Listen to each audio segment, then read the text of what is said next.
Okay, so y'all are here for a public health informational forum to learn how the health of rural and urban communities in Missouri are threatened by concentrated animal feeding operations, also known as CAFOs, and to learn how you may be able to help us in protecting Missourians' health. So here we go. Wanted to give you an outline of who will be speaking today, and each individual will have an introduction. I am realizing I don't have those right in front of me, of course. So for our speakers, please forgive me. I may ask you to introduce yourself, given that I have screen share on and I cannot see my other documents. That was not my intention. First, though, I am beyond thrilled that we have Deanne Williams from the Johns Hopkins Center for a Livable Future with us today. Dee is a senior program officer at Johns Hopkins, working on industrial agriculture, environmental health, public health issues. And we are just so glad that she was able to spend time with us here in Missouri. The power of Zoom. So Dee, I apologize that I don't have your bio right in front of me. If there's anything you would like to add, please do, and take it away. No, hey, no, thank you. Nothing to add. So I'm just going to get started. I've got a lot of material to cover here, and everybody hold on to your hats because we're going to rip through this. Dee, I'm going to stop you just for one moment and make sure that we are recording. And that's not that you have to answer, Dee. Dana, yes, do we have that? Yes, ma'am. Okay. Yep, I see it flashing up there. Okay. For some reason, I don't. So that's amazing. Okay, you guys are on top of it. Go ahead. All right, great. So thanks to Melissa and the Missouri Coalition for the Environment for inviting me to present today on some of the work that my colleagues and I are doing at Johns Hopkins and CLF, looking at large-scale animal production and their public health implications. So at the Johns Hopkins Center for a Livable Future, we work with students, educators, researchers, policymakers, industry groups, advocacy organizations, and communities to build a healthier, more equitable, and resilient environment and food system. So of course, the presentation that I'm about to give reflects my own thoughts, and these opinions do not necessarily reflect the views of Johns Hopkins University or the Bloomberg School of Public Health. So next. So anyway, so briefly, I'd like to outline the topics I'll be discussing today. I'll talk about what environmental health is, about food animal production, how it's changed over time, what we do to understand public health implications in terms of exposure assessment via exposure pathways and routes, and the impacts of large-scale animal production on worker and community health. And then some research my colleagues at CLF have done to look at challenges and barriers to local and state regulatory agencies when addressing concerns related to food animal production. So anyway, so when studying environmental health, we examine relationships between people and their environment and the factors that promote human health and well-being and support healthy and safe communities. Those factors can be based on the environment, political policies, as well as determinants of social and built environments that affect people and communities. And all of these factors impact our life, liberty, and pursuit of happiness. When we talk about environmental health and human well-being, we understand that it's nested within a much larger system and network. This is an image from the UN FAO report that looks at things that critically affect the food system and the food supply chain. On the outside ring, you can see many of the larger driving factors such as policy, community and culture, environment, economics, and public health. On the inside are critical components that affect what happens and are subject to all of these drivers. This is an iterative process and changes over time as we experience the reality of the choices we make and move toward building a more sustainable and resilient system through our research, policy implementation, and stewardship. So anyway, currently in the US, we've moved from a local regional meat production model to a large-scale industrial model of food animal production. From the smaller local butcher and grocery to a vertically integrated industry that controls everything from the seed to how the product appears on the shelves of many large national and international food corporations. In terms of food animal production, this model changed and has led to the failure of many small to medium family farms and mainstream marketplaces, and to concentrated numbers of animals in production facilities and farms. So some of these facilities can consist of multiple closely arranged confinement barns with thousands to hundreds of thousands of hogs, dairy cattle, and poultry. Swine and dairy facilities are also characterized by manure lagoons that hold liquid manure and other complex wastes. All of these operations produce a massive amount of complex dry and liquid waste that are concentrated into surrounding areas. One conundrum, though, is the need to use hundreds of thousands of acres of land to grow the feed for these animals instead of using the land for quality food production for people.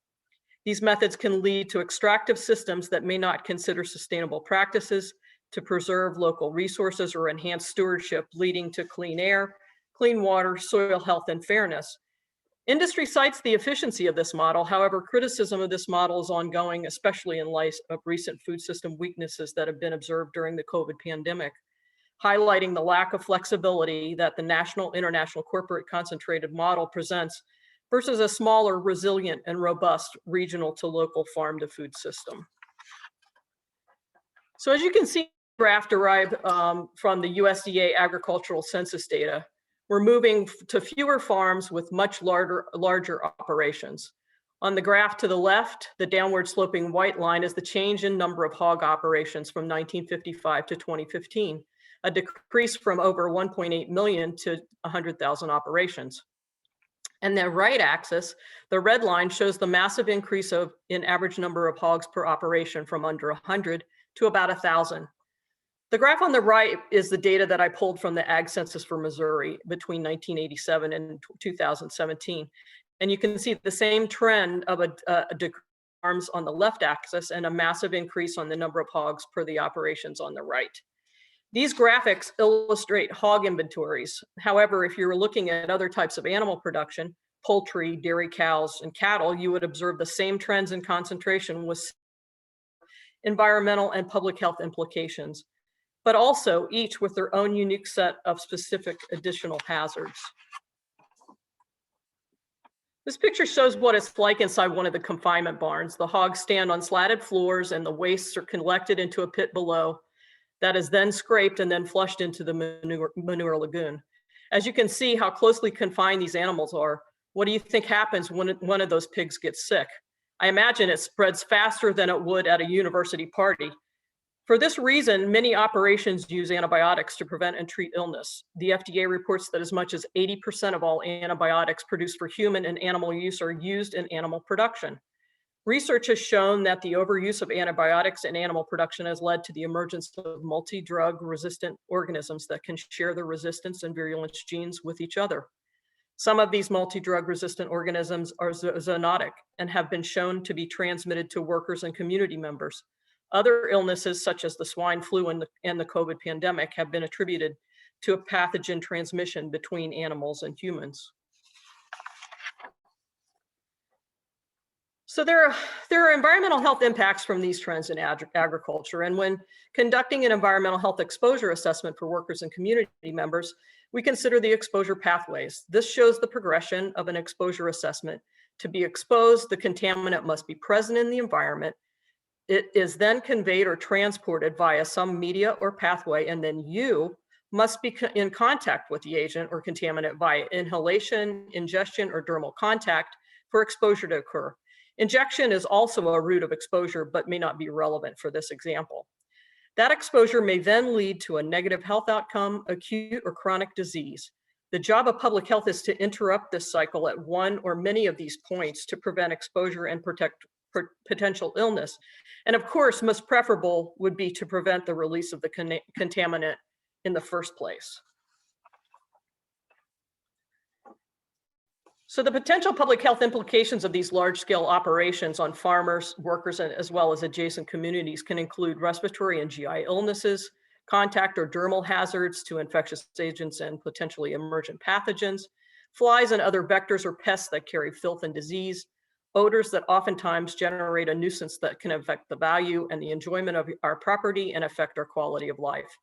Other psychosocial factors have been reported, such as stress and anger, leading to strain on community cohesion, lower levels of community engagement and mutual aid to family, friends, and neighbors. Additionally, the environmental impacts can have local to regional or national impacts. So here are a few pictures that illustrate some of the ways that contaminants get off of the farm and on into the environment. On the left, you can see a liquid manure spreader. In some cases, spreading occurs right along the fence line of residential homes, leading to the inability to enjoy the outdoor environment, open your windows, even disturbing sleep. You can see the large ventilation fans associated with the hog confinement barns to illustrate the potential airborne dispersion of gases, odors, even particulate matter into the environment.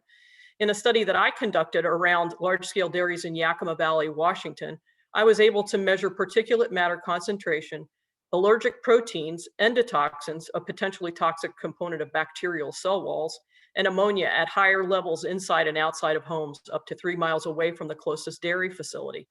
Also in Yakima, other research conducted by Catherine Carr from the University of Washington found that proximity to dairies and increases in daily measured airborne ammonia affected measurable respiratory function and leukotriene E4, a biomarker of systemic inflammation, in children with asthma. Dr. Carr has been studying the determinants of asthma in children with community partners at the Yakima Farm Workers Clinic for decades. On the right, you can observe the proximity of the confinement barns to a surface water source. There's widespread evidence that these operations lead to increased potential for surface water as well as groundwater contamination. And this is especially of concern in Missouri, where many aquifers are unconfined with karst topography, sinkholes, and numerous natural springs. In Yakima, an EP determined that large dairy operations were responsible for the contamination of individual and community wells, and a court order required the operations to vary their waste management practices and reconstruct their manure lagoons. They are also required to provide water treatment units or bottled water to the communities that have been affected. Next slide, please. Thank you. So this illustration is used, in one of the classes at Hopkins to demonstrate the amount of dry waste from people in the U.S., which is around 8 million tons per year, and the calculated waste from more than 9 billion animals produced for food annually in the U.S. It's 335 million tons, over 40 times that of humans. This data is from 2005, and given what we've observed in previous slides about the massive increases in animal numbers, this value is certain to be much higher. There's a big difference, though, between human and animal waste. Human waste is treated by home septic and community systems or municipal wastewater treatment plants. Unlike human waste, animal waste is not treated, is used as a value-added product for fertilizer. However, manure is often over-applied to surrounding fields or transported off-site to other areas as a method of disposal. We've already talked about the negative consequences of the chemical and microbial contaminants these wastes can have on the environment and communities in areas where they're over-applied and not managed properly. Next slide, please. So anyway, again, using the USDA Ag Census numbers and manure estimates of 1.2 gallons per hog as per the pork board, I've calculated the change in manure production by Missouri hogs between 1987 and 2017. So given you've got a consistent crop of animals in the production stream every day of the year, in 1987, these operations produced about 3 million gallons of manure per day. And based on 2017 numbers, they produce about 16 million gallons per day. And if you carry that out to manure produced per year, we're talking about 5,590,000,000-ish gallons. That's a massive amount of waste to manage. Next slide, please. So most of what we know about health impacts of agriculture is from worker studies. We know that agricultural workers are exposed to a variety of hazards that can be manifested by a variety of ailments that fall into the same categories of respiratory, skin, gastrointestinal, other illnesses, not to mention their potential exposures to chemicals, drugs, and acute toxicity of high dose exposures like hydrogen sulfide and ammonia. These exposures are magnified in these large-scale operations, and many agricultural workers are exempt from OSHA standards that protect workers. Additionally, it's been well established that the role that workers play in family health, as they can carry these infectious and chemical agents home to their families and communities on their work clothes and in their bodies. So the kinds of symptoms workers and community members experience can depend on the route of exposure. In this case, airborne exposures are often linked to respiratory illness. Workers in swine operations face a greater risk of infection, nasal colonization of pathogens, and also may increase the risk of influenza virus transmission to their surrounding communities. Large-scale operations also present opportunities for the replication, mutation, and recombination of viruses, including novel influenza viruses that may facilitate human-to-human transmission. And I want to mention here again about COVID-19 and the observed transmission among workers and outbreaks in these large-scale animal operations and processing facilities. So communities living near or downstream from confinement operations may be exposed to a range of waterborne contaminants, including nitrates, bacterial and viral pathogens, heavy metals, and veterinary pharmaceuticals. People may be exposed to these contaminants from drinking contaminated groundwater, placing them at greater risk for adverse health outcomes. Chronic exposure to nitrates, which are naturally occurring in animal waste, has been associated with increased risks for thyroid conditions, birth defects, and other reproductive problems, diabetes, various cancers, and methemoglobinemia, blue baby syndrome, a potentially fatal condition among infants. The Eastern Shore of Maryland is home to a large number of large-scale poultry operations. In one study, broiler chicken and corn production were associated with higher nitrate concentrations in drinking water in Maryland wells. Another study by the University of Maryland Eastern Shore found that 67% of private wells failed to meet drinking water standards for total coliform. 36% tested positive for E. coli, and 31% failed the standards for total dissolved solids and pH. I must also mention the impact that these operations can have on local and regional water during extreme weather events, as was observed in North Carolina during Hurricane Floyd, and then again with Hurricane Florence in 2018. The winds, rain, and flooding from Floyd inundated hog operations of waste from numerous ruptured lagoons, and thousands of dead animals entered the Neuse River watershed and affected downstream communities. These negative effects were evident all the way to the coast of North Carolina into the Atlantic Ocean. Iowa is also observing extreme surface water contamination of the Raccoon River based on runoff from many of these operations. It's also well understood that agricultural contaminants affect the Gulf of Mexico dead zone experienced every year. So dermal contact exposures range from dermatitis, skin injury, from exposures to biological, chemical, and physical hazards to skin cancer. These exposures have been studied by one of our colleagues, Joan Casey, who looked at the health records of 450,000 Pennsylvania residents living near large swine operations or cropland where swine manure is spread, and found significantly elevated rates of infection and methicillin staph aureus and skin and soft tissue infections.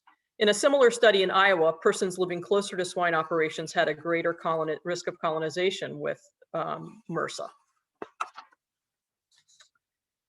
So anyway, so as far as community health impacts, there's been limited research on how these exposures to large-scale agriculture directly affect community health. Additionally, there are no national reporting programs for agricultural communities or agricultural workers. The closest is an NIH agricultural health study, which primarily looks at cancer outcomes from acute and chronic exposures to pesticides and agricultural chemicals.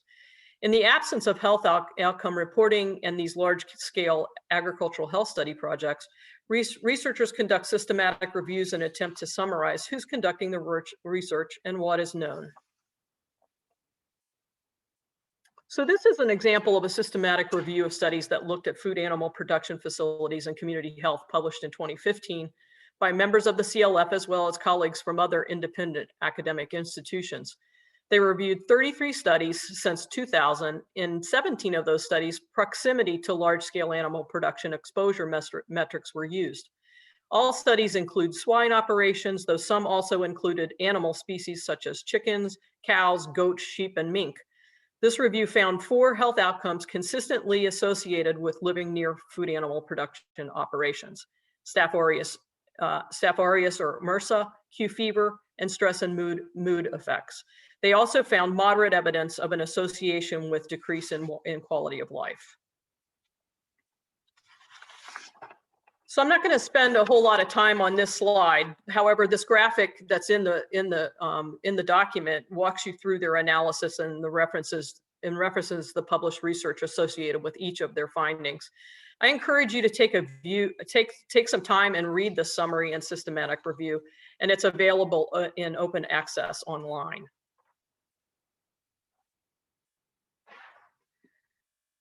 So given our interest in large-scale animal production and food system change, at Johns Hopkins, we want to understand the reason why policies may not work, the barriers to positive public health change, and the challenges experienced by state and local agencies.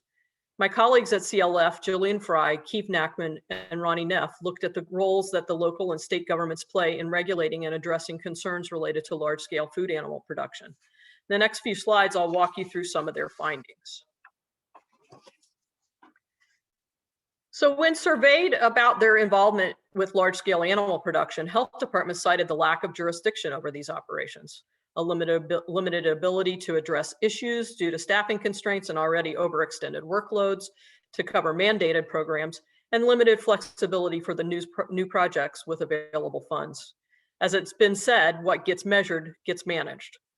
In addition, they reported the existence of complex political and social factors that were oftentimes hard to navigate, such as family networks, the hardline belief about the economic importance of the large-scale process to rural economies, industry efforts to block regulation and oversight, as well as other factors that influenced elected officials and how those officials drive state and local agencies' missions through legislation, regulation, and other power dynamics.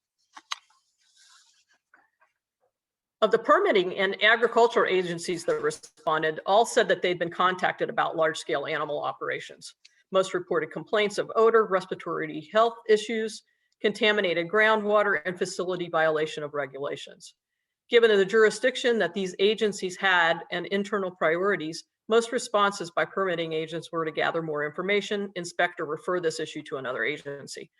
Agricultural agencies' responses varied more by state due to the differing regulations and the jurisdictions, and they also investigated complaints or referred them. The majority of agencies that responded expressed an interest in health agencies being more involved and to play a larger role given their health expertise. So getting back to my comment about what is measured is managed, we still have major gaps in our understanding of the specifics of agricultural emissions as presented in this list, PM, biologically active agents, pathogens, gases, chemicals. But let me ask you, if you encounter something that irritates you, makes your eyes and nose burn, makes you cough or wheeze, your natural response would be to leave the area or move away from the source. Many of the members of these rural communities do not have the ability, resources, or desire to leave their homes, families, jobs, and communities. They're deeply tied to place, and the presence of these large-scale operations can have detrimental psychosocial impacts on the environment and the stewardship of your own property and community. Additionally, little research has been conducted on how these facilities affect susceptible populations like the elderly, people with compromised immune systems, and children.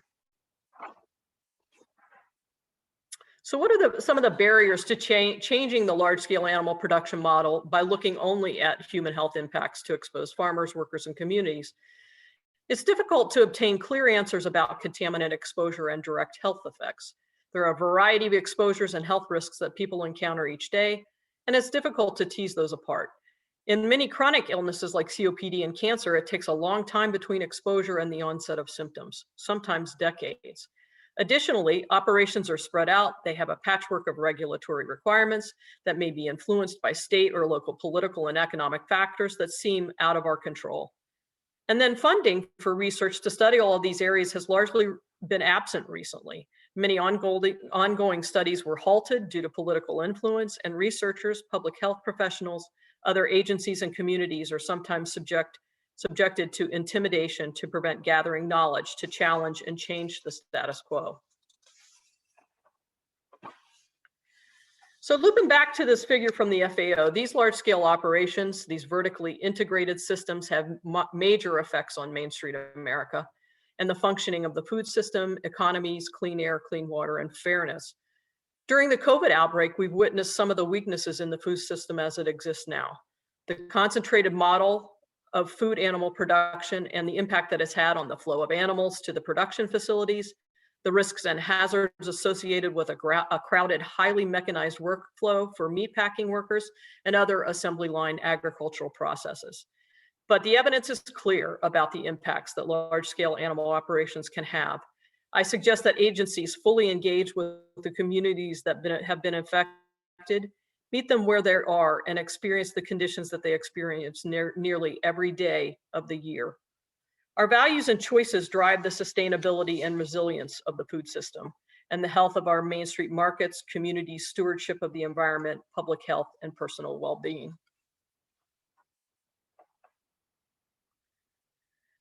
So some closing thoughts. Public and community health are not adequately addressed, and there are strong economic and political factors that prevent the enforcement of regulations, monitoring, and evaluation of these operations. Future work should investigate exposure to these operations through a variety of exposure pathways, and we must improve exposure assessment with direct environmental sampling, modeling, and high-resolution DNA typing methods. Investigators should not be limited to study a high-profile pathogen like MRSA, but include a broader range of pathogens, chemical and biologically active agents, as well as a variety of disease outcomes. Additionally, for this to happen, industry and rural communities will need to be engaged and play a substantial role. Communication of measurable solutions and research findings are critical, and agencies and media and advocacy groups must continue their important work to evaluate conditions on the ground and increase awareness to foster change. So anyway, I hope I've been able to convince you that we have enough evidence that environmental science, environmental health science, public health, and agency research clearly show that there are serious negative environmental impacts and health risks due to large-scale food animal production. The system must be modified to use more regenerative, sustainable, and resilient practices to improve our food system and the health of our environment and Main Street communities. So anyway, thank you for your time and attention. I look forward to any questions you may have. Please don't hesitate to contact me if you have further comments or questions. And my contact email address is on the next slide, as well as web links for the CLF. Thanks a lot.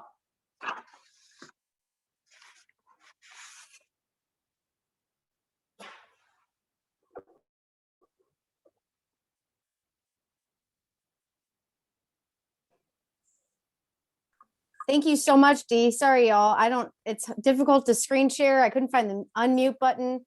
That was really excellent. Let me get us back to screen presentation. Sorry about that.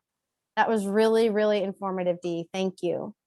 Thanks. Do we have any questions for Dee?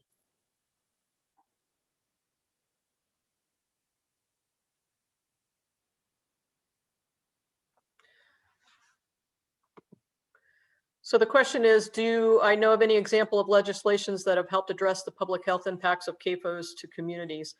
So yeah, there have been a couple of successes, and off the top of my head, I can't actually remember exactly where those were, but I think they were able to, in Indiana, I'm pretty sure, they were able to block the incoming of a huge swine CAFO. And that was primarily because the person whose farm it was going to be put next to was actually a council member and also a member of the farm bureau. And he actually threatened to leave the farm bureau and make a big stink about it. And I think that he was able to get a lot more support from people in the farm bureau, and they were able to block the siting of it, and actually the company withdrew the proposal. So I mean, I know that there have been some successes with that, and at the same time, there's a researcher at University of Kentucky, her name is Loka Ashwood, who just did a big paper about this, about what actually works, and found that it's actually not really engaging legislator and things like that. It's engaging the public and really getting the power of the public behind these things that make a big difference. So I suggest also, if you're interested in that, to look at Loka's new paper as well.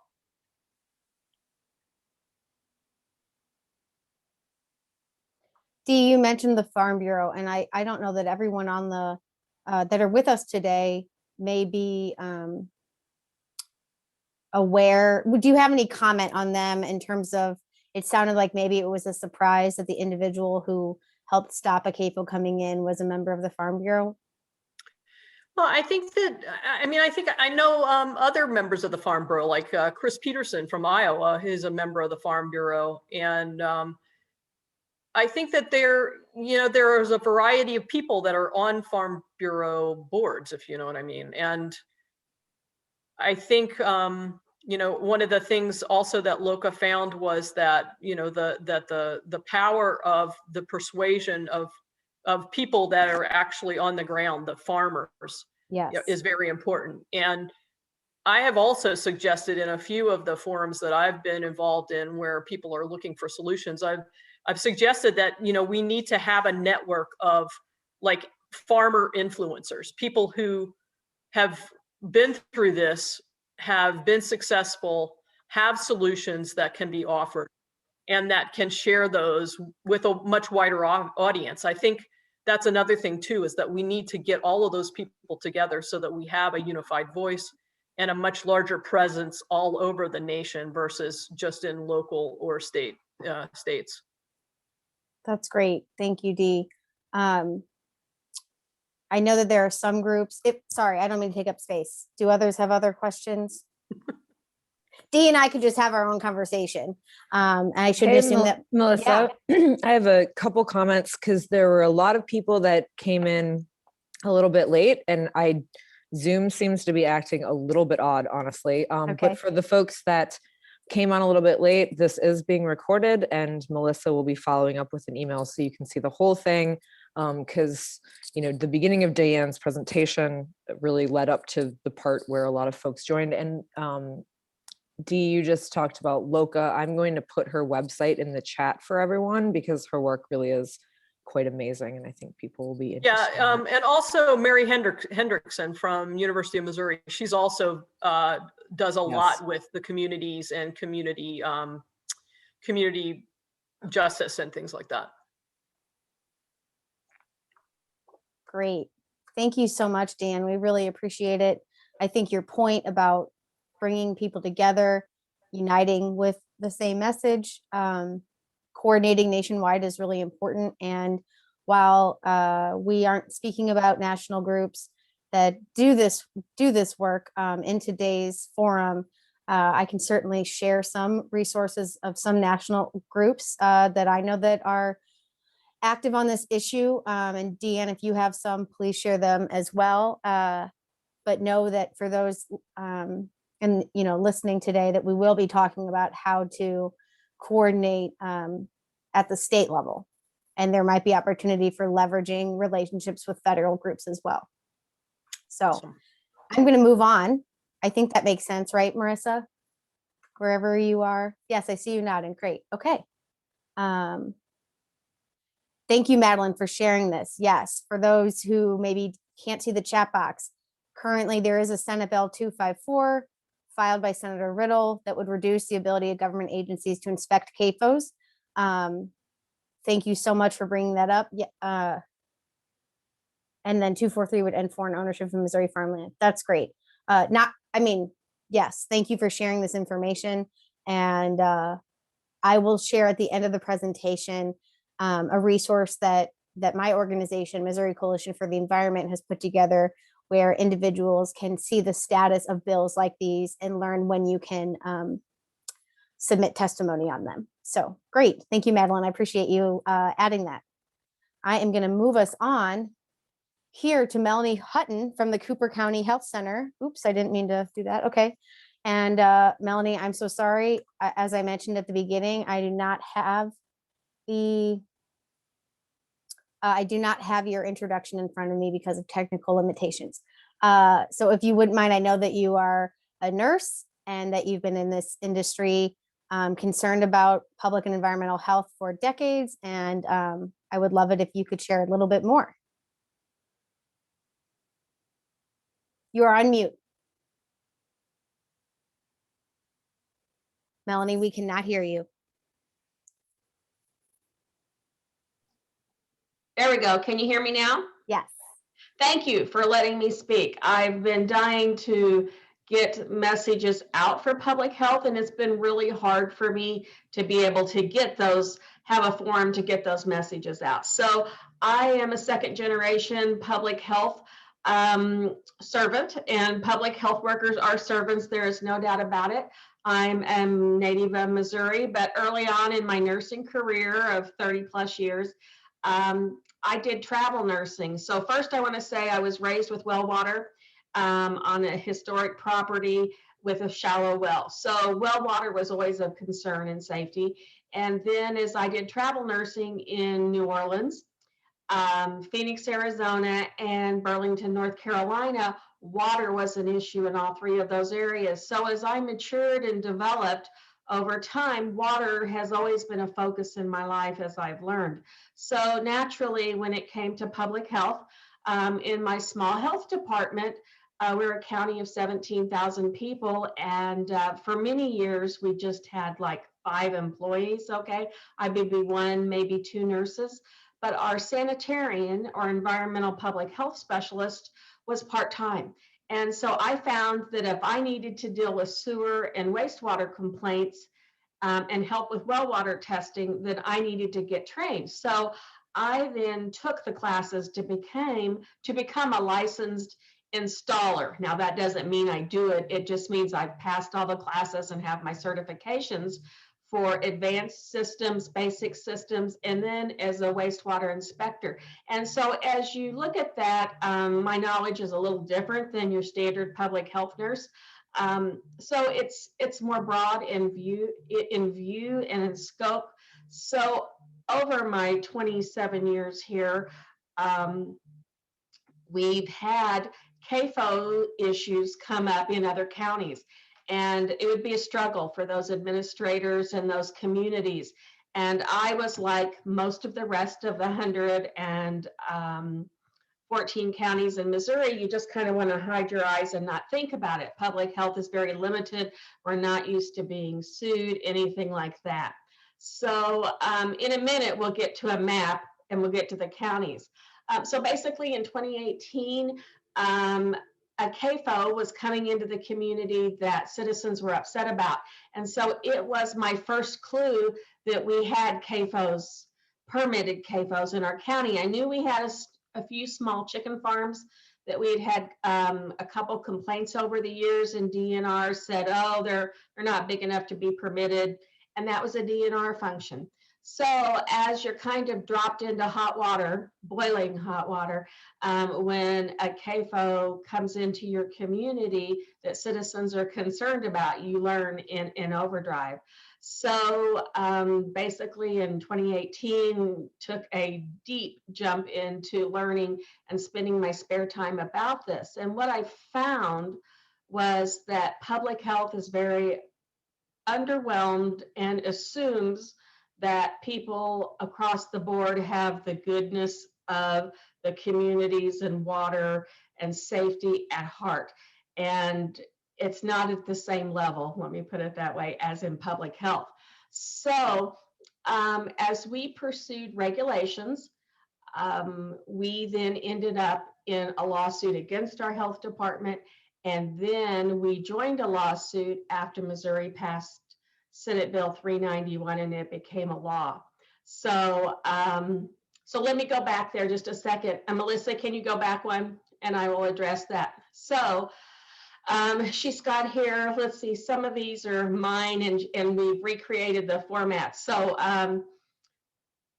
so if you understand authority in Missouri, when it comes to CAFOs, there's been a decrease. I'm trying to think of how to say this positively. There's been a decrease in the authority at the local level, okay?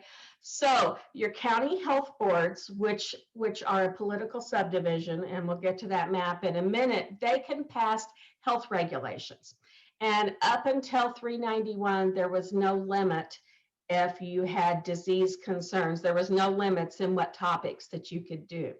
Now, in the regulation 192.300 that allows county commissions and health boards to pass regulations or ordinances, They have, the county commissions can do it in conjunction with their health departments, or they can do it separately, okay? Most counties, not most counties, let me back up to say, counties have different levels. So you have first class, second class, and third class. First class are the city of Columbia, Springfield, Kansas City, St. Louis, okay? They have broad authority, they have the legal background, and by population is the best that I can tell. They have much greater authority. Second class counties and cities, the authority decreases. So when you get to a third class county, which most of Missouri's counties are third class. I forgot about St. Joseph. They're up in the first class stability too. They have very little legal authority. So even if a county commission wants to pass an ordinance, they have very limited authority in what level they can pass and how they can enforce it. And when you drop down to county health boards, we can pass regulations, but we have virtually no enforcement power, and we have no ability to assign a criminal status to a regulation. We can only refer it to the prosecuting attorney. So most county health departments in the third class status rely on their prosecuting attorney for their only assistance. So if your county is very much pro concentrated animal feeding operations, the elected county prosecutor is probably not going to be inclined to help you, and they're going to follow what the county commission wants to do. The Department of Natural, here's what's scary in this is people think there's a lot more power and there's a lot more oversight in what is happening in Missouri, and there's very little. So the legislature is over the Missouri Department of Resources and the Missouri Department of Health and the Missouri Department of Agriculture, okay? And so the legislators have the ability to pass and change laws that affect how each one of those operate. So in my 27 years of experience here, these agencies are operating in a silo: health, DNR, and ag. They rarely cross over. So health focus mostly on well water issues and other chronic diseases and communicable diseases, okay? There's very little looking at respiratory and water quality, because by golly, that's a DNR, that's a stream thing, that's what they do, okay? So to my knowledge, there's no looking at streams that are impaired due to feces, irregardless of the animal type. DNR closely monitors wastewater treatment plants and water treatment facilities, but there's very little going on elsewhere. They do have an impaired steam program and reports. None of those are shared and cross-referenced with water testing through health, okay? And so there's that big disconnect there. And so overall, there's some major disconnects that I've been able to find and identify. And when you ask for help, it's not there.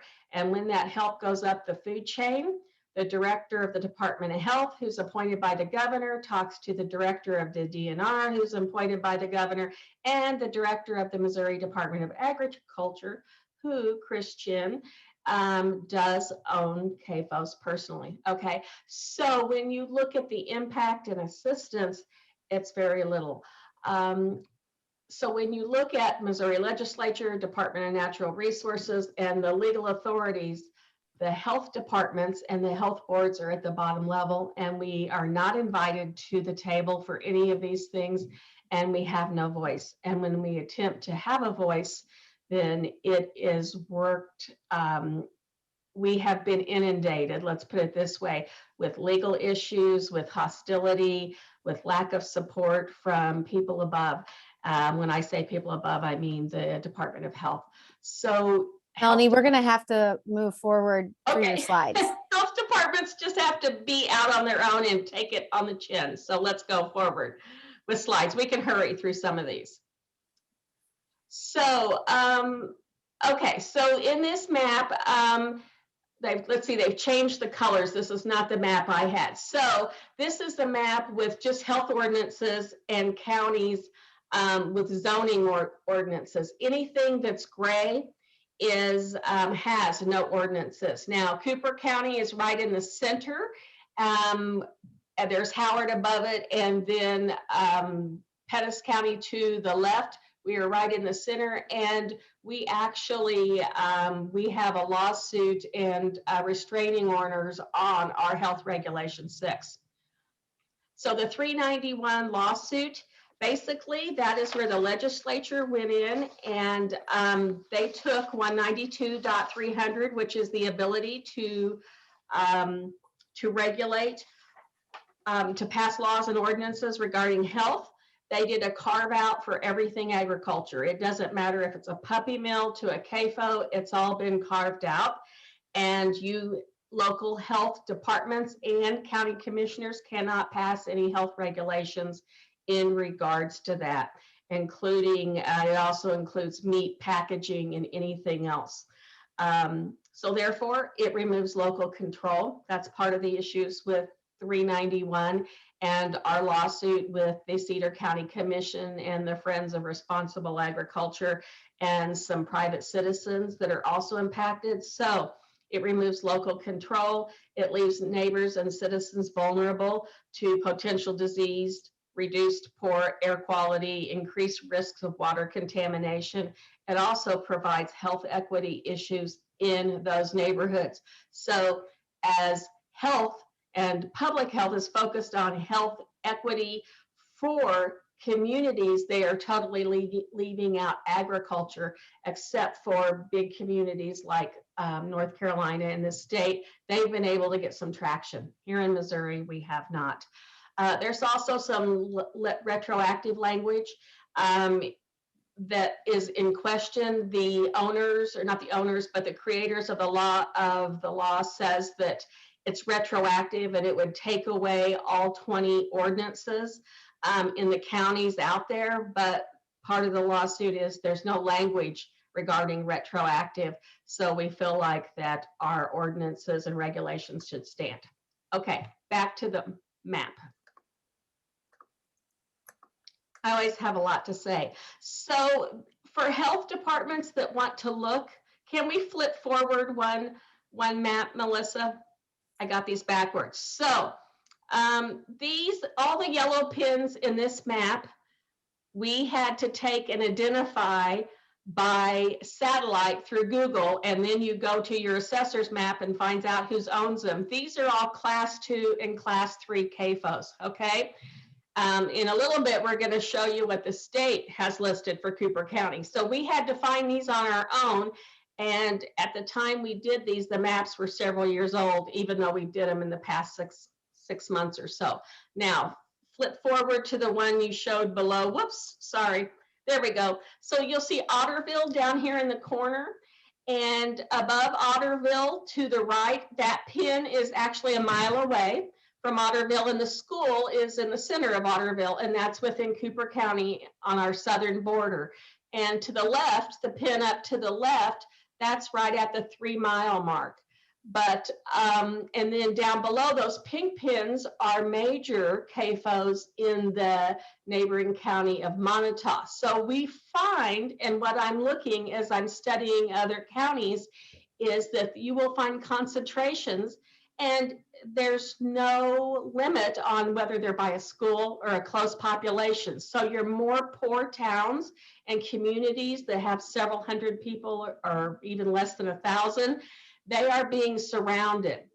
So by CAFOs, and you will not find this on state data. So no one is monitoring this. That's my message. Okay, let's go forward. Okay, so here is the map of the health departments. All gold health departments have a health board that are elected by the citizens. It's a 5-member health board devoted totally to health. If you are in red, it's usually a city county health department, or up north, There's a tri-county health department. So that is the governing body, but the blue is underneath county commissions. So we used to be a county commission health department. In 2007, we got a tax vote passed by 37. It won by 37 people on an April election, and we were able to separate and have a political subdivision of our own with an elected board of trustees. And that is the power that Big Ag and the food supply does not like, because they do not want each individual health department to have a voice or health regulations. Okay, we can go ahead. So when you talk about well water and effects, I would like each health department to go. This is from the University Extension. The colored blocks within Cooper County is the only place where water districts are, okay? Now, the city of Boonville is not a water district itself. It has its own, and it's up here in the top in the center. But if you look at all the southern part of the county, all that white part, they're 100% dependent upon well water. And we cannot see it on this slide, but if we were to expand it out, there's no neighboring water districts to the east, west, or south. So let's go to the next slide. Here's all the wells in Cooper County. So when you think back to the slide with all the yellow pins, okay, for those class 2 and class 1 CAFOs, and I want to back up and say Missouri doesn't have a class 2 phase anymore. If you're not a class, if you're not a class, oh, my brain just went dead. But anyhow, if you are under a certain amount of animal units, you aren't permitted, okay? And it's a class 1, A, B, and C. And so your CAFOs will show up very few and far between, but the amount of manure they're spreading has the ability to impact 2/3 of our citizens, okay, if not more, probably closer to 3/4. Here is what, this is 2019, and here are the class 1C permitted CAFOs. The one at the very bottom to the right, you can barely see the top of it. There we go. That's the one that brought in all the legal challenges and is still on hold. So if you were trying to promote the, oh, there's not many CAFOs in Cooper County, and you see these 2, 4, 5, 6 little triangles or squares, you're like, oh, hey, that's not a problem. Well, think back to the map with all the yellow pins. So there's a lot more going on that is not being accounted for. They got class 2 CAFOs unregulated, and that was the legislature who did that. So this is Missouri Farmers Care, and it is an organization that is a conglomeration of food and agricultural businesses and industries and associations that have piled money in together. They do a lot of volunteer work, but the flip side of that is if you want an ag-ready designation, you can read these here for yourself, but the bottom line is you cannot have any health or zoning ordinances that discourage, limit, or restrict agricultural operations. You have to defer to DNR for everything. And if you have that, if you have ordinances, you cannot be ag ready. And once you get that ag ready, the commissioners sign off on it. It used to be a two-year permit, and now it's just a 1-year permit that you sign off on it. But it's a big open flag or sign for the large CAFO industry to come into your county. And Missouri is also a free water state. There's no limitations on the amount of water or volume of water you can use per day. So these conglomerations have gotten together and created, and they tried to make it law, and when that failed, then they went down the road of 192.300 and Senate Bill 391 that passed that took away that authority.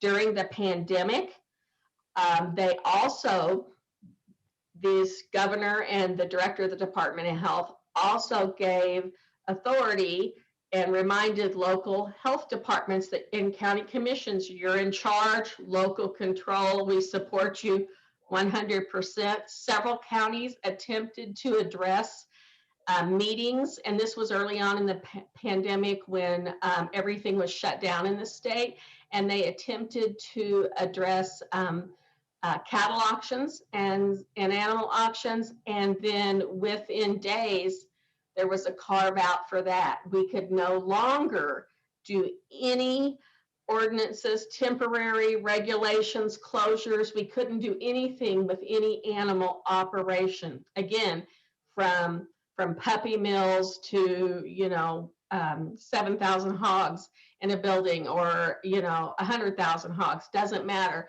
We couldn't touch it, period. So pretty much they've got the industry through legislation, elected officials, and then their appointees to the top.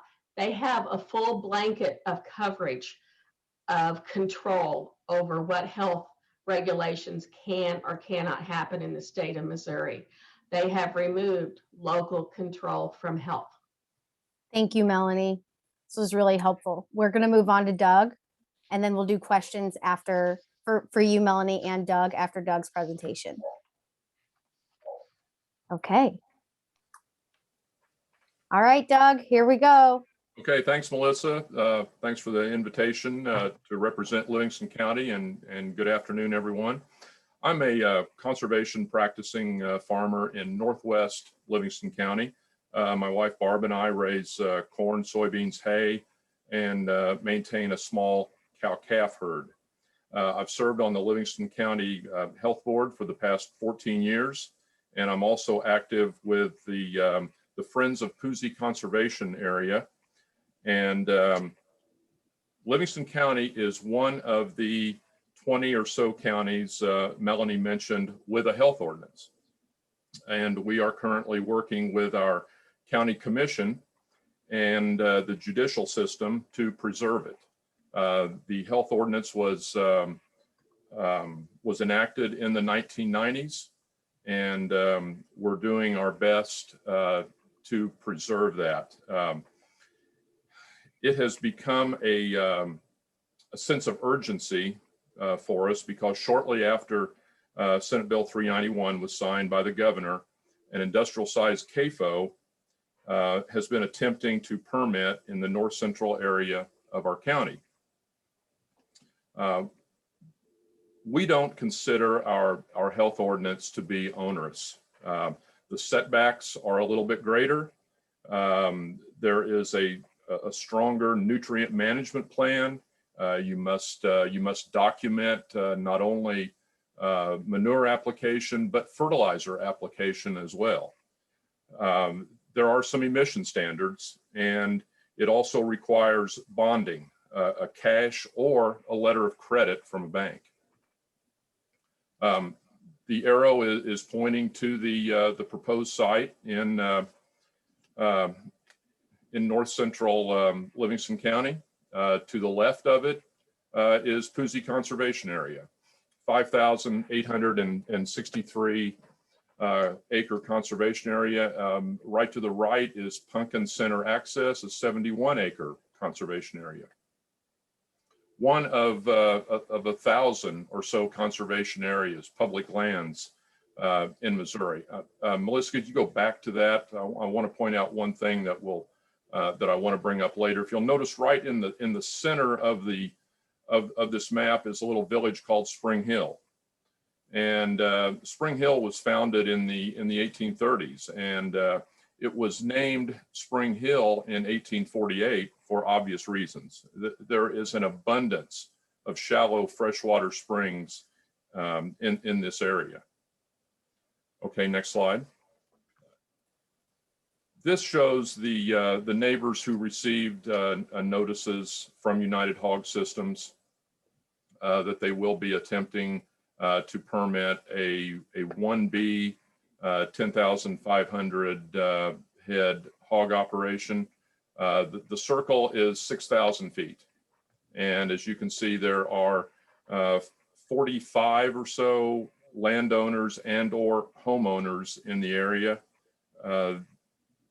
obviously this is not an isolated area. This will affect people's lives. We'll move on to and talk a little bit about Pussy conservation areas and all the conservation areas, state parks, national parks in Missouri. So Pussy Conservation Area, again, one of over 1,000 conservation areas in Missouri, 91 state parks and historical sites, and 13 national parks. What is the significance? Well, the significance is that you pay for this. These are state parks, our conservation areas, all come about through the 1/8 cent and 1/10 cent sales tax that has been ongoing in Missouri since the 1970s and 1980s. What benefits come from conservation areas and state parks? Hunting, fishing, camping, boating, hiking, biking, horseback trails, bird watching, nature watching, tours, picnicking, outdoor photography, and even harvesting wild edibles, mushrooms and berries, and a lot of people get a lot of enjoyment from our conservation areas and state parks.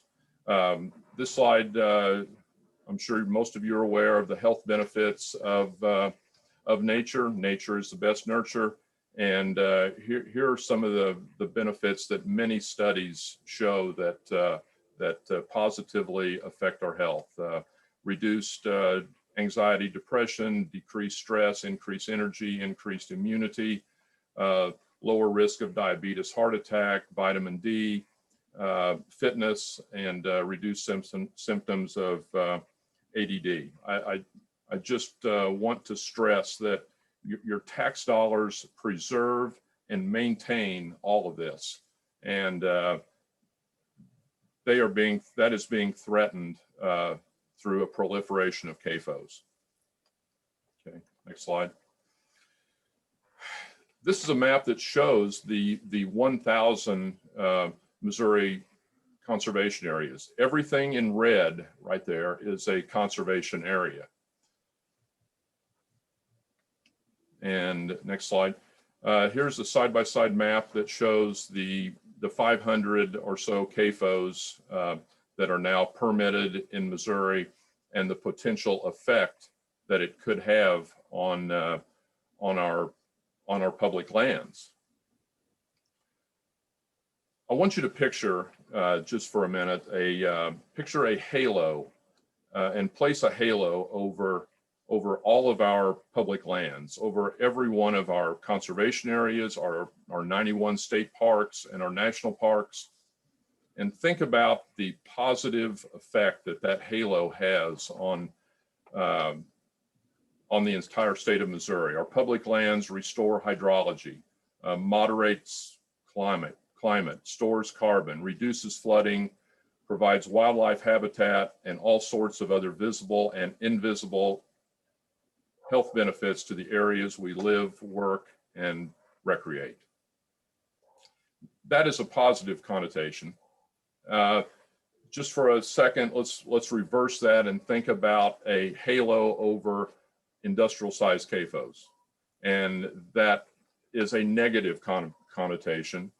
Deanne and Melanie both talked about the health effects, and I would also include the deterioration of our highways. The highways that lead to the CAFO in Livingston County is all blacktop road, no shoulders, it's asphalt. And we will see tremendous deterioration of our roads. And of course, the health effects, the roads, and the negative effects and to our conservation areas and state parks. Okay, let's address I talked a little bit about Spring Hill and the the abundance of our shallow freshwater springs. So Missouri DNR is now trying to change our groundwater definition. And in the yellow, for the purposes of this rule, groundwater table will not include the perched water table. So what is at stake here? You want me to go to the graphic, Doug? Yes, go ahead. No, go back to the next. There you go. This kind of goes along with what Melanie was talking about. Cooper County is not the only one that has an abundance of wells. There are more than 400,000 wells in Missouri, accounting for more than 17% of the state's water supply. These wells are used by more than 1.4 million Missourians. Okay. This is what's at stake. This is kind of a simple topography map that maybe helps explain the perched water table. So at the bottom, deep down below the surface is the main water table.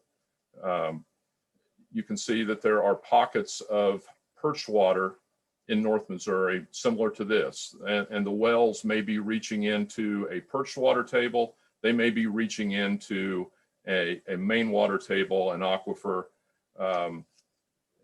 And on the right-hand side, you can see the rivers and streams that are also sources of water. Okay, next one. So I maintain six pump houses. This is 3 of the pump houses on our farms. You can see that the buildings are unremarkable, but what is remarkable is what lies beneath them.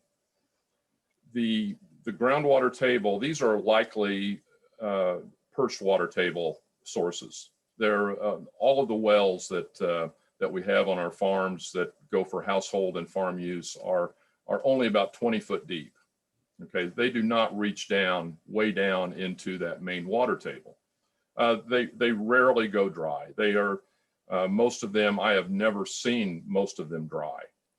And again, what lies beneath them is remarkable because that water table, that perched water table, if that's what the source is, it may be the size of the room that we're sitting in right now.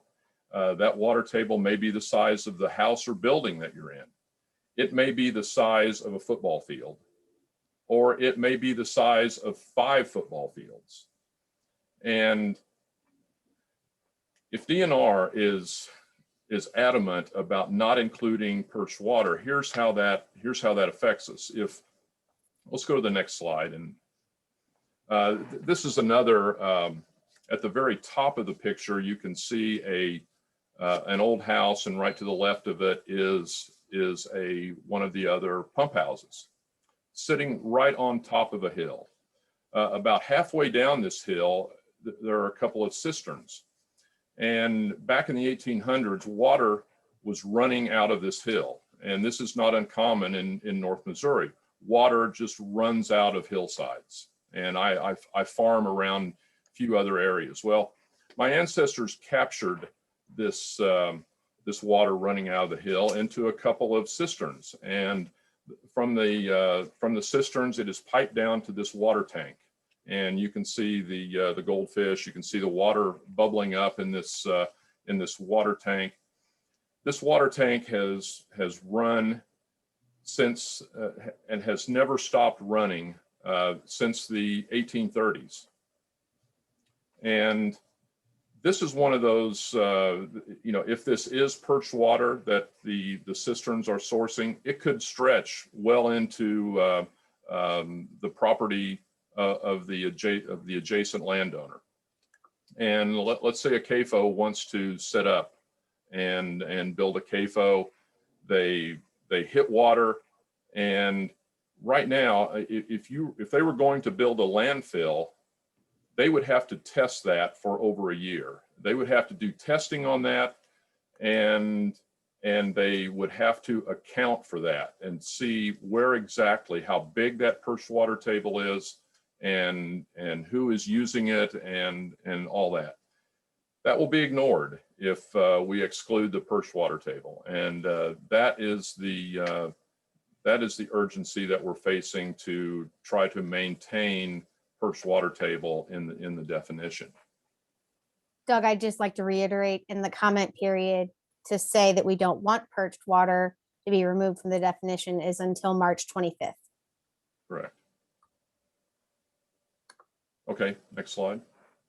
Okay, this is just a review again of the water table. Again, main water table at the well beneath the surface, and perched water tables could come in all shapes and sizes, just about anywhere in North Missouri. Okay. So what does DNR say about our groundwater sources? Well, this is from their website, and says you will find that the groundwater resources of Missouri are not evenly distributed. The usable groundwater is far less in North Missouri. Only about 12% of Missouri's potable water is found north of Missouri River. This is what's interesting. Thus, a resource that many take for granted in the southern part of the state is considered a precious commodity in the north. About all I can say is we agree. And let's move along to the next slide. So as Deanne pointed out a little bit about Iowa, and we need to learn from what is happening in Iowa. We know what happens when CAFOs proliferate, and Iowa has gone from around 800 CAFOs in the 90s, large CAFOs, industrial sized CAFOs, to around 4,000 today. Their total CAFOs, though, reach close to 13,000. There are many CAFOs, right under that threshold of permitted CAFOs. So they're at about 13,000 total CAFOs. Missouri sits at 507 right now. Iowa, of course, is coping with impaired waterways, polluted wells, and the Gulf of Mexico. They contribute almost 30% to the Gulf of Mexico's dead zone. Okay, next slide. Recent study released by the Union of Concerned Scientists will cost Iowa taxpayers up to $333 million over the next 5 years to remove nitrates from drinking water supplies. Dr. Rebecca Boehm, the author, states removing nitrates through water treatment is costly for local and state agencies and unaffordable for many private well owners.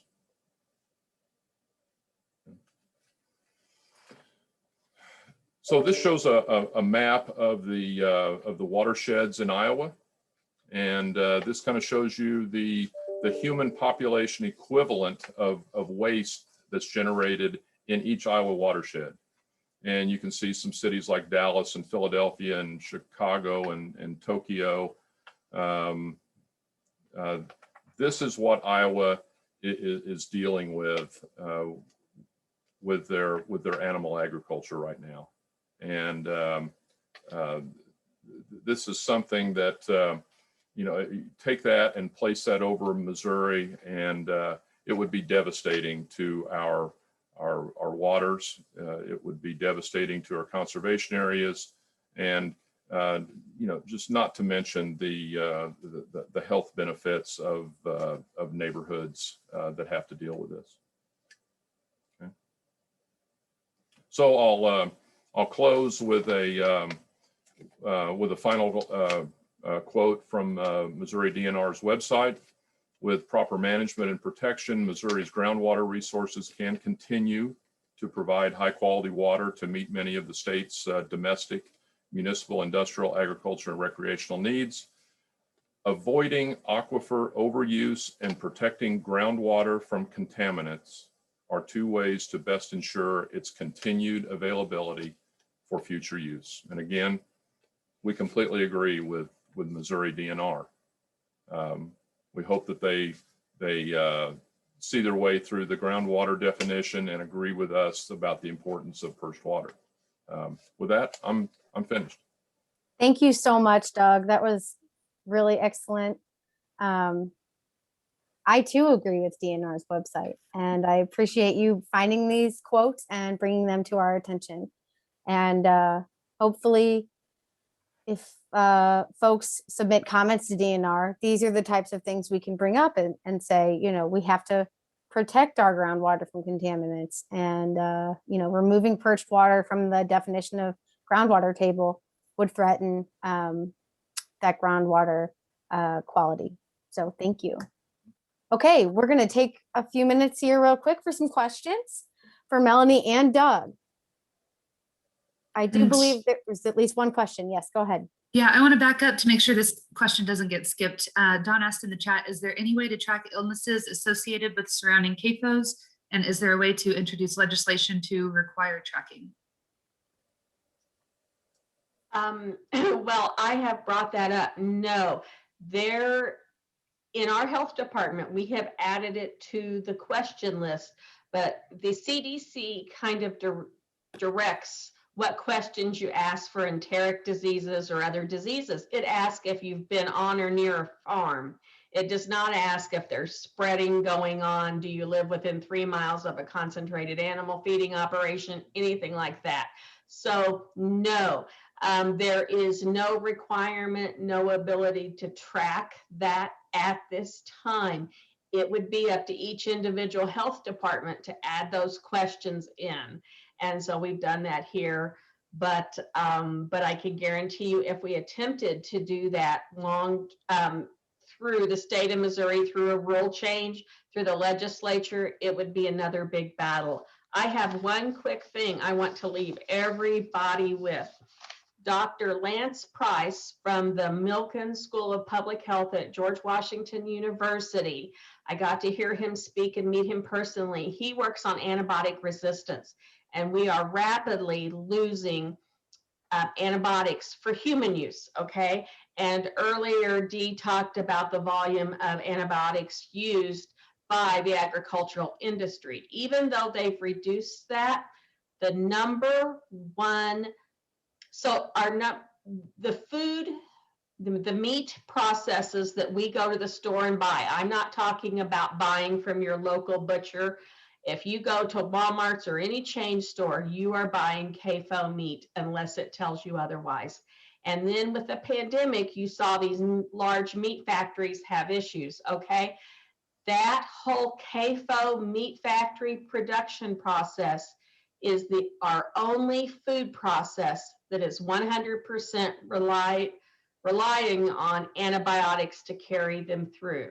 So to rephrase that, CAFOs cannot operate and are not sustainable without antibiotics. It's our only food chain for meat. When you look at grains and then produce and fruits and vegetables, they are not reliant upon antibiotics. So you've got one whole major food chain that cannot operate without antibiotics. So if, as you leave today, you need to keep that in mind, that without antibiotics, we cannot have all those plastic meats wrapped up and all those big meat factories and all the big feedlots, because all the cows get shipping fever when they get there. It doesn't happen without antibiotics. So this food supply is falsely maintained and supported with something that is becoming a threat to health, not just from environmentally, but from reducing the amount of antibiotics that are available to treat human illness. Okay, thank you. And we have another question in the chat. Is it possible to know whether a well is tapped into the perched water table or the main water table? And Dee, if you know that answer, no. No, actually, and I was going to ask Doug about that. So the perched water tables are considered unconfined, and are they also subject to surface water contamination, or are they just primarily from springs? Both. Gotcha. It would be both. Mm-hmm. And it would be possible to determine if you are if you hit perched water or groundwater. That's what geologists do when they are doing work for landfills and mines in Missouri. They do geological work to determine whether it is a perched water table, it is groundwater table. If you are in North Missouri and you're hitting water, fairly shallow water, that's likely not the groundwater table. That's likely a perched water table or a shallow freshwater spring. Yes, they are affected by runoff.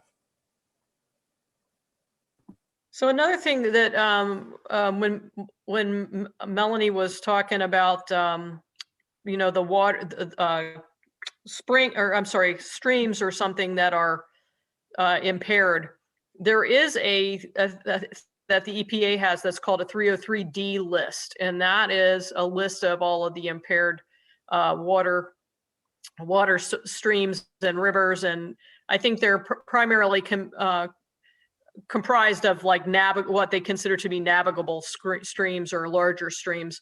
But one of the things that I noticed, because I went in and took a look at that, and I did notice when I put a bunch of stuff on maps, that up in the northern central part of Missouri, there are a bunch of streams that are 303D listed, which means that they are impaired. And there are a bunch of CAFOs right up in that area. So I do think that you can get that information. The one thing I did notice, though, was that the last time that they did any kind of sampling was in 2015. So I think that, a lot of sampling, a lot of monitoring just didn't happen in the last few years. If I can jump in here. So the DNR does have a report, and it happens every 2 years. They have a cycle that they're monitoring different streams of the impaired. They don't get tested every year, but Missouri Legislature rolled back the qualifications for descriptions of the impaired stream.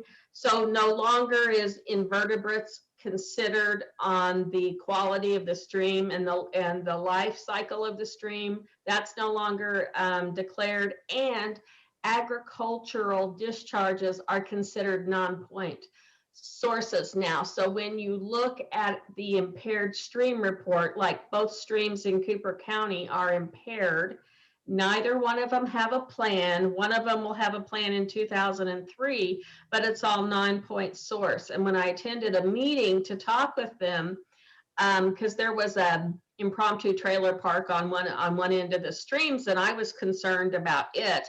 And they're like, no, the contamination is upstream and it is near agricultural sources. We can see that. And also there is a poultry CAFO in that area. So it is available, but they're not cross-referencing with the Department of Health, and it really isn't advertised much. Right, and at the same time, they don't really collect the right kind of data, if you know what I mean. I think that they look at total coliforms and probably some kind of a conductance or something like that, probably dissolved solids. But when you think about like all of the different chemicals and things that are associated with these facilities, nobody's really testing for those things. Probably Right. Also looking at nitrates too. But at the same time, I mean, we've been able to find drug residues in water tables, and we've been able to find a bunch of other chemicals that pesticides and things like that in the groundwater and in it, of course, in surface water, but those are not routinely tested for. Correct. The next question that we have in the chat is, we have 507 large permitted CAFOs. Do we have a number or an idea of the number of smaller CAFOs? No. I do not have that data, no. I'd like to respond. You'll see in my presentation here in a moment. Well, actually, you've already seen it. Doug had it in his presentation, and maybe I put it in yours, D. I'm sorry, I don't remember, but MCE has an interactive map of those 507 CAFOs that we have in the state. And that includes a screenshot from Google Earth of each of those facilities. And I just want to say that while I was building those, like while I was scrolling every inch of Google Maps rather, I did see facilities that looked like CAFOs that I didn't have a permit for. So I just want to say that definitely is happening. Not that Melanie and Doug didn't already indicate that they see that on the ground, but I just want to say in counties that have not been discussed today, I have seen that from Google Maps. So there are probably hundreds, if not hundreds of thousands, or at least thousands. I'm unsure though.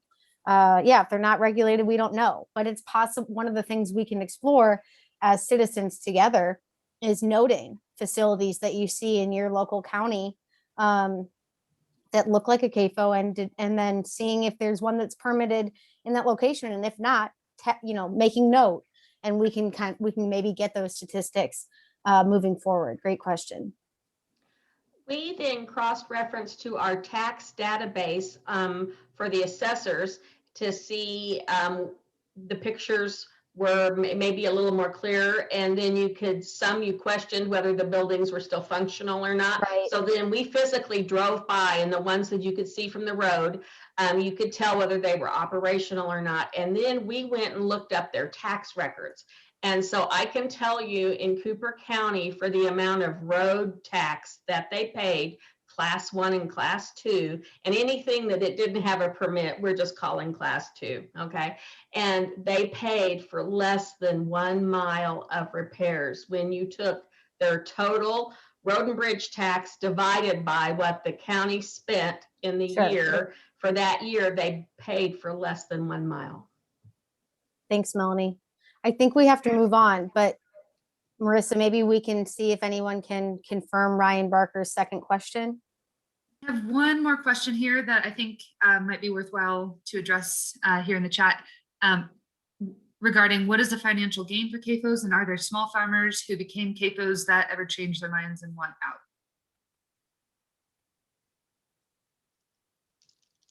I think I can answer that. Yeah, there are farmers who have walked away from it. One of the things that happens too is that, especially in the poultry industry, they have these, what they call a tournament system, where based on, and a lot of times it's not based on anything specific. It's just based on whether or not the person who's providing you with the chickens and all of that, if you are compliant, if you continue to make improvements in your facilities and do what they ask you to do, then they provide you with better birds than the people who maybe don't have the ability to do that. And so it actually, what ends up happening is that farmers take out big loans to make these improvements and to put these barns and things in. And then there's, in the contracts, there's no requirement for the contracting agent to actually continue to contract you. So if you complain, a lot of times they end up pulling your contract, and then you're left with millions of dollars of debt. So in my mind, that's another thing that we really need to do a much better job of doing, is to understand the real economics behind it. And it, as a vertically integrated industry, that's what ends up happening, is that most of the money and most of the money and most of the profits flow up to the big business and not to the farmers on the ground. Dee, I think that's a good. I'd like to add something to that too. I'm Okay. sorry, go ahead, Melissa. No, I was going to transition us, so please quickly add. Well, I was going to add that half the pork in the United States is owned by Smithfield or JBS. Smithfield is a Chinese company. JBS is a Brazilian company. And the CAFO that is trying to permit in Livingston County, those hogs will be JBS hogs. And so kind of the bottom line here is that Brazil and China get the meat and we get the manure. And I'll just add that. So. Thank you, Doug. I'm just going to move us through. Sorry, Marissa, to kind of take it from you, but I just wanted to show you this. This was a question that we were given in the RCP form. You know, who are the companies behind these CAFOs? And so we were just speaking to it, but I wanted to give it to you. So especially for legislators or their staff that are on the call, I'd love for you to see this slide. We're indicating the companies that are most involved in the industrial system. And I've indicated the percentage of which these companies occupy the market. And so, and Dee mentioned vertical integration, and we have that here, and it leads to it being more difficult to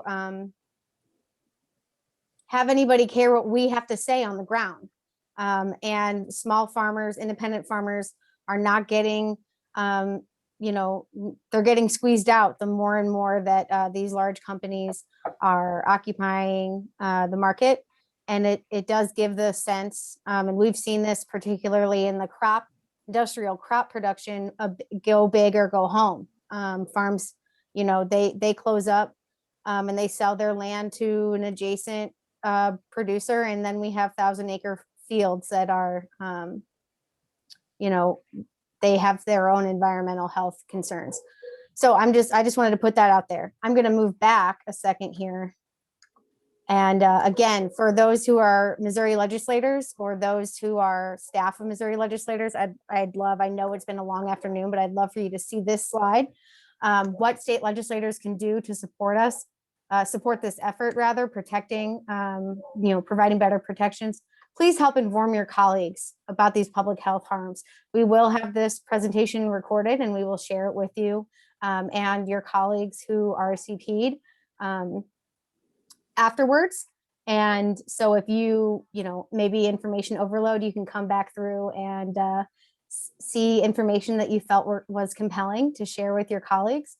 And you know, we mentioned SB 391 earlier. There have been a variety of other bills through the last several years trying to take control away from public health agencies. And I think all of us who helped organize this event would encourage you to oppose those bills as they come up. And I would also add that myself at Missouri Coalition for the Environment would be happy to be a resource if the bill comes through that you're unsure about what its impacts would be in terms of public health, rural communities' health. Please don't hesitate to reach out. I'd love to be a resource. And if there were any efforts to repeal SB 391, you know, I know that those impacted by all these public health threats, which is many of us, whether urban or rural, because we're all downstream from somewhere, would really benefit from a repeal. So I'd like to just put those ideas out there. And there was one question in the RCP form that I would like to actually ask legislators and their staff who are on the call to weigh in if you have thoughts. This was a question provided in the RCP form. What are common goals that could be used to frame the issue in a bipartisan way? I would think that all legislators are concerned about the health and safety of their constituents. So I would think maybe that's a way to go about it, which is part of why we had this forum today, because we were not sure that many legislators were aware of this as a health issue. But are there any folks associated with the Missouri Legislature who could weigh in? And I welcome it. I open the floor to anyone who has thoughts on this. We'll give it just 2 minutes, honestly. So if 2 people have thoughts, please feel free to weigh in, and then we're going to move on.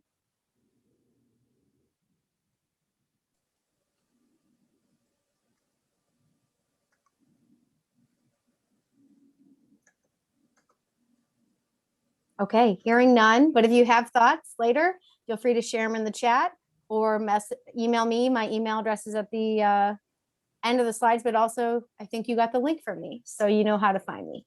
All right, thank you guys so much. We're going to move into our last presentation.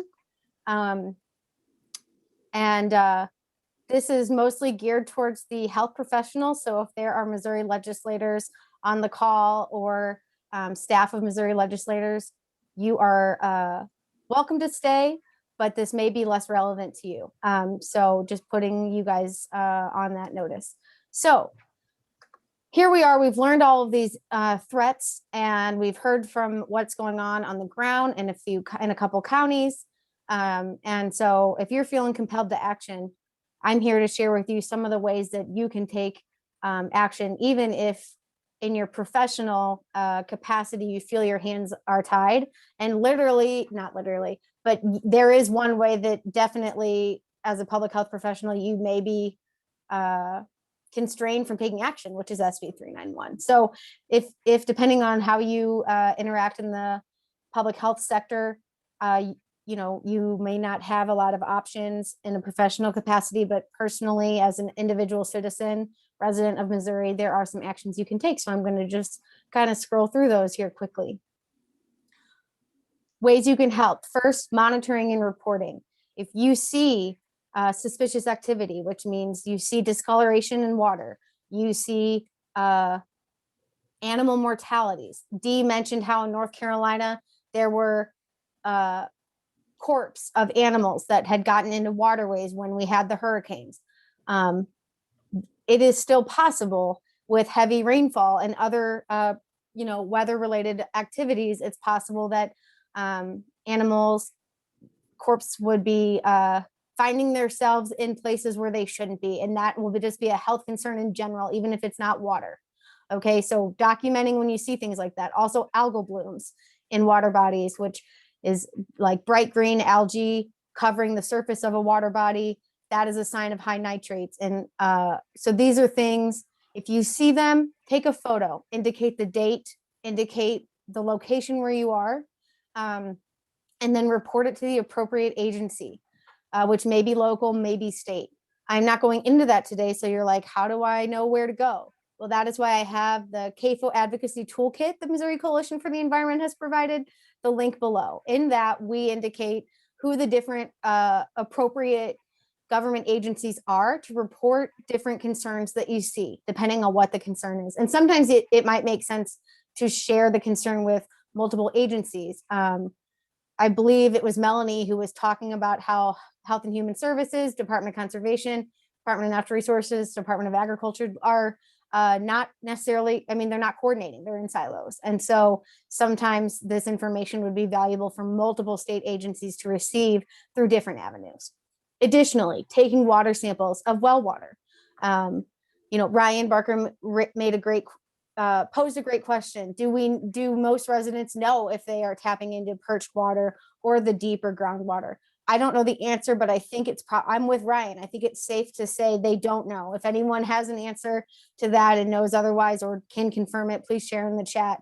But the point is, if you know someone who has well water, if you rely on well water, testing your wells to determine if there are contaminants, as well as surface waters in your community. Is there a stream, in your favorite conservation area, like Doug brought up? These are things that are important for us to be monitoring.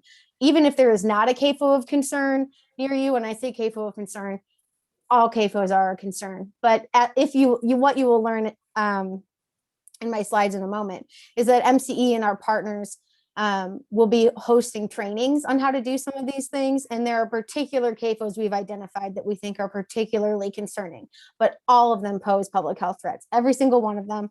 And so having data about the quality of water in your community, whether or not there's a CAFO nearby, is important. And you might be wondering why if there isn't one. Well, you may not realize it, but your county may be next to get a new CAFO. And so having what's considered baseline data on what your nitrate levels are is valuable if you want to make the argument later, hey, this CAFO came in and now we have higher nitrates. If you don't have the baseline data, I'm just saying that there have been residents who have said, I'm ready to just do baseline data. I just want data now. I don't have a CAFO, but I know this is a problem. And also, like I mentioned, we're all downstream from somewhere. We're all downstream from a CAFO. So even if you don't have a CAFO, in a 3-mile radius of your home, there's still a chance that pollution is getting to you. So I just want to put that out there. And our partners are willing to help with analyzing for contaminants. And then encouraging others in your community to do the same, the taking the photos, reporting, taking water samples, the like. Again, details on how to do each of these things are in our toolkit, and we will be holding trainings in the very near future. Other ways to help is advocacy. Doug mentioned the proposed change to the rule that impacts the definition of groundwater table. That's this 10 CSR 20-8.300. The comment period is until March 25th. I have included the link here. I will share a PDF version of this presentation if all speakers feel comfortable, and we will debrief on that so that you all can interact with these links that I've provided. Additionally, advocacy, commenting on CAFO permit applications. There, if you join the Missouri CAFO Advocacy Network, you will be given alerts of when there are draft operating permits for CAFOs that you can comment on. Doug was talking about the United Hog System's proposed permit in Livingston County. You know, DNR is trying to make sure that that permit gets approved by changing the rule, but which is terrible. I should be more neutral. But there are going to continue to be CAFO permits to review, and I take it upon myself to check this link every week, and I let the CAFO Advocacy Network know when there's a CAFO permit that they could explore whether or not to comment on. And again, encouraging your local community members to do the same, to comment on rules, comment on proposed permits. And again, you can learn how to do this, including templates for these activities, in the CAFO Advocacy Toolkit. Also, writing or virtually attending hearings and submitting testimony. I think I mentioned earlier, and I'm explicitly mentioning it now, that MCE, we have a bill tracker for the 2021 legislative session, and great thanks to Jay here, one of the MC interns and MPH students that's on the call today, for consolidating all of the bills and putting it in a digestible way for you all. So you can go in there, see the status of all the bills that MC is tracking. Now the content in here is going to be broader than what we discussed today, but legislation that's related to public health, water quality, agriculture are in the tracker. If you want to submit testimony electronically, you have to fill out these you have to go through these witness systems for the Senate and the House, and the Missouri legislators and their staff who are on now already know that, but just putting it out there for those who don't know. And again, encouraging your loved ones, your neighbors to do the same. And again, learning how to submit testimony is inside of the CAFO Advocacy Toolkit. Lastly, just educating. You know, if there was information that really wowed you today, please share it. You know, spread the word. The reason we brought this event forward is because we felt there were probably, far more than attended, but a great number of people attended today. But we know there are a lot of Missourians who don't know about this issue. And so I just want to express my gratitude to everyone who's here today, especially our speakers, for taking the time to put your presentation together and share this great information. So if there's information you learned today that stuck out, that moved you, I just encourage you to share that. Share it, with your elected officials at all levels of government too. It doesn't just have to be Missouri Legislature. And I also want to point out that MCE will be working with the Rural Community Workers Alliance, which is located in northern Missouri, to issue a CAFO worker justice campaign. Dee brought up the health impacts for workers in these facilities. And forgive me, Dee, I don't remember if you said this exactly, but many workers are migrants with worker-tied visas. And so they may not feel that they can voice their concerns if they're injured or feeling unsafe inside of their facility, because if they voice concern, we talked about vertical integration and corporate consolidation. These companies they may not be, I'm not going to generalize, they may not be concerned about one employee's concerns when it's easy to them to replace that worker. And so that worker may end up getting deported. And so we think it's important to raise awareness of these health and safety concerns that CAFO workers are dealing with, and help amplify their voice when they may not feel that they can. And I included a link to the Rural Community Workers Alliance website in case you'd like to learn more about them. And then again, here's the map of MCE's interactive CAFO toolkit. You can click on each of these icons and it will give you the name of the facility, its location, its class size. We talked about, I don't know that it was really explicit, but there are different class sizes. And if they're not a class 1 CAFO, then they don't need a permit. And then there are even smaller CAFOs that are completely under the radar. Well, they're not CAFOs, right? But industrial facilities that are not, we don't know about them unless we see them with our own eyes on the ground, like I was mentioning. So, but if you click on these icons, you can also see a screenshot from Google Maps, like I was mentioning earlier, that shows you how large they are and their waste lagoons.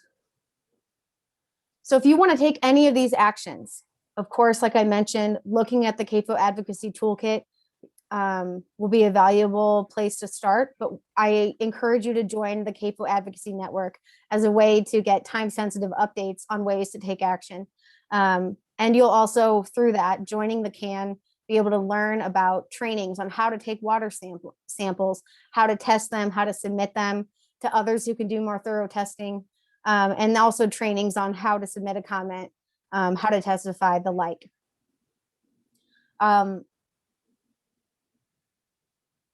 Doug, it was, here speaking with us today, also on behalf of being involved in the Friends of Poussey a local group that is concerned about the Poussey Conservation Area that he spoke about. There are local groups like that throughout the state, and there may be one in your district, in your county. And if we're not connected to them, but you think they'd be interested in being, networking with one another through the CAFO Advocacy Network, please let them know about it. Also, if you have neighborhood county groups that just meet because they care about the status of your local community, they might be interested in looking at the CAFO map as well and seeing what CAFOs are in your local community. I just wanted to indicate some of the groups that we're already connected with and other groups that we want to reach. So if you work or live or play in any of these counties in blue and you know those folks, we'd love to get connected with them. Are there any questions for me? No questions, but I wanted to throw out well water is free through your local public health departments. Testing, I'm sorry, well water testing is free, yes. Great, thank you, Melanie, that's so helpful. So Melissa, is the CAFO Action Network, is it national or is it just geared toward people in Missouri? Missouri. Gotcha. Yeah, we partners with MCE saw the value in helping the local county groups coordinate and be able to share, how their strategies are going, as well as, that's not what you were asking. I don't mean to ramble, Dee. I can tell you more about it, but Nope, that's cool. If there's a need, if there's a proposed permit for a CAFO in a particular county, there's no reason that just the folks that get the public notice should comment. Other people who don't live within 3 miles are still affected or still care about the community that is more directly impacted. And so the CAFO Advocacy Network is a space through which we can all be informed and hopefully support one another across the state in protecting our health. If you're still not sure, I just wanted to give you my information again so that we can chat if you have any questions. I didn't mean to zoom past other questions, but I just wanted to put this up here, and I'll make more space in our 6 minutes for other questions for me or anyone else that spoke today. So I'm opening the floor. So actually, I have a question for Melanie.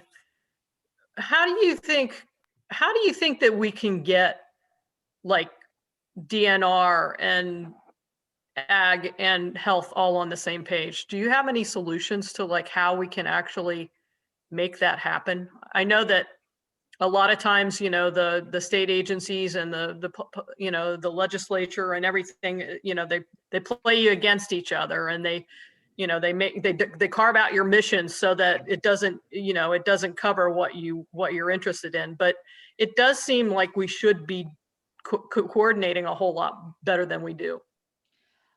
The biggest thing that I see is that that local public health departments don't have the knowledge DNR only has, and there's some very committed people. When I talk about DNR, I'm saying they're not, but they need, not only do we need to be linked, but there's so much education and understanding all the puzzle pieces of CAFOs legislations and their impacts, and the lids that are on research and for speaking out and stuff.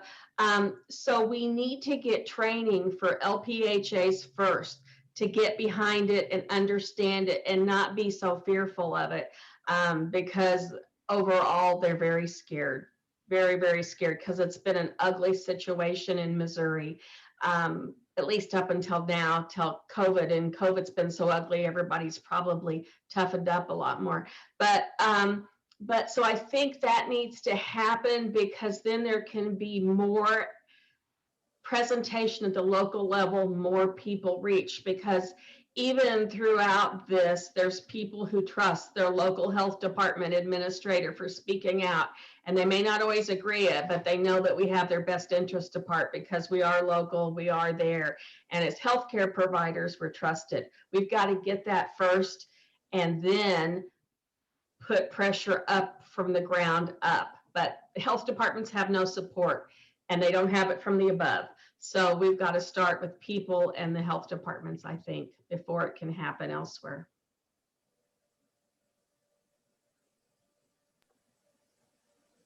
I'm going to give you guys your 3 minutes back. Thank you all.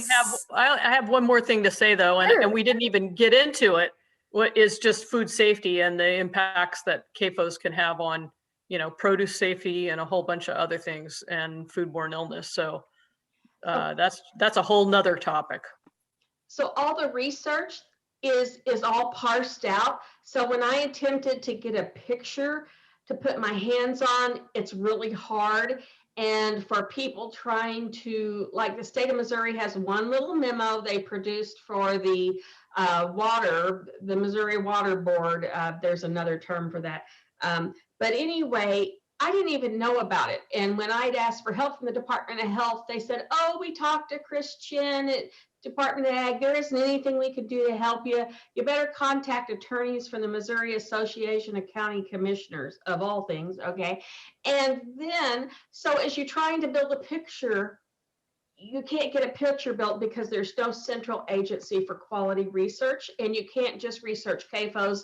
It can be under, there's quality information out there, but it may be under, water or spillage or a community or the algae or whatever. And so it's so parsed out, you can't get it together. And we've got to have that centralization. But due to the political pressure, I don't perceive any new funding coming down to pay for that centralization. I've been trying to work with the National Association of City County Health Officials. They've been doing a little bit of work, and that's an agency that's separate that we can help tap into for that. But it needs more support because there's so many public health problems.